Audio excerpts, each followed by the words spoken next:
এক সময়ের কথা, 10 বছর বয়সী একটি ছেলে তার বাবা মায়ের সাথে গ্রামে থাকতো।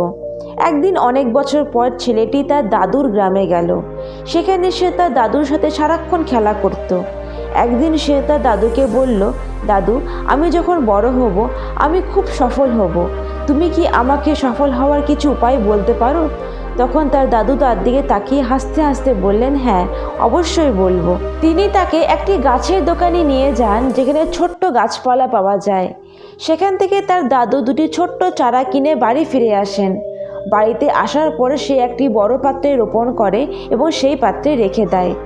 একটি চারা গাছ ঘরের ভিতরে এবং অন্য চারা গাছটি বাড়ির বাইরে লাগায়।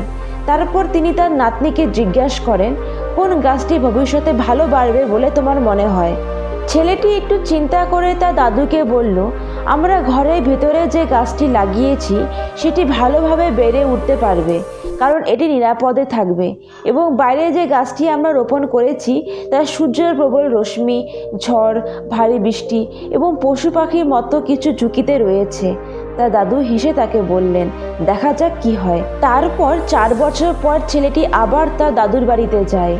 দাদুর সাথে দেখা করার পর সে জিজ্ঞাসা করে, দাদু, শেষবার আমি তোমাকে জীবনে কিভাবে সফল হতে পারি তা জিজ্ঞাসা করেছিলাম, কিন্তু তুমি কিছু বলোনি। তবে এখন তোমাকে আমাকে বলতে হবে। তার দাদু হাসি মুখে তাকে বললেন, অবশ্যই, তবে সবার আগে আসো আমরা সেই দুটি গাছ দেখি কয়েক বছর আগে আমরা কি রোপণ করেছি। তা জানিয়ে তার দাদু তাকে নিয়ে গেলেন। বাড়ির ভিতরে যে জায়গায় গাছটি রোপণ করেছিলেন সেখানে তিনি দেখতে পেলেন যে চারা গাছটি একটি বড় গাছে পরিণত হয়েছে। তারপর তিনি বাইরে যে জায়গায় আরেকটি চারা রোপণ করেছিলেন সেখানে গিয়ে দেখলেন যে সে ছোট্ট চারাটি এখন পরিণত হয়েছে বড় এবং বিশাল গাছে। এর শাখাগুলি খুব শক্ত এবং দীর্ঘ হয়েছে এবং এর ছায়া পুরো মাটিতে পড়ছিল। এখন ছেলেটির দাদু তার দিকে তাকিয়ে বললেন, বলো, কোন গাছটি বড় এবং শক্তিশালী হয়েছে, সফল হয়েছে? ছেলেটি বলল, ওটা, সেই গাছটা যেটা আমরা বাইরে লাগিয়েছিলাম। ছেলেটি বলল, কিন্তু দাদু, এটা কি করে সম্ভব? এই গাছটা তো অনেক বিপজ্জনক পরিস্থিতির সম্মুখীন হয়েছে, অনেক সমস্যার সম্মুখীন হয়েছে, কিন্তু তারপরে এই গাছটা কিভাবে এত বড় গাছ হলো? তার দাদু তার দিকে তাকিয়ে বললেন, তুমি ঠিকই বলেছ, আমরা বাইরে যে গাছটি রোপণ করেছি তা অবশ্যই অনেক সমস্যার সমাধান করেছে, এবং একই সমস্যাগুলি মোকাবিলা করার ফলে এটি এত বড় এবং বিশাল হয়ে উঠেছে, এবং গাছটিকে ঝড় বৃষ্টির মতো সমস্যা তার শাখা প্রশাখাকে আরও মজবুত করেছে, তাই আজ সে এত অনেক বড় গাছে পরিণত হয়েছে।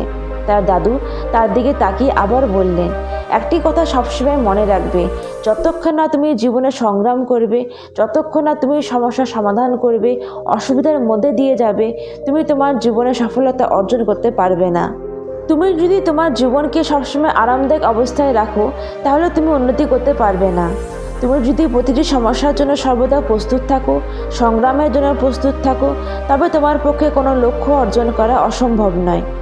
এই কথা শুনে ছেলেটি একটি দীর্ঘ নিঃশ্বাস ফেলল এবং তারপর সে সেই বিশাল এবং বড় গাছটির দিকে তাকাতে লাগলো।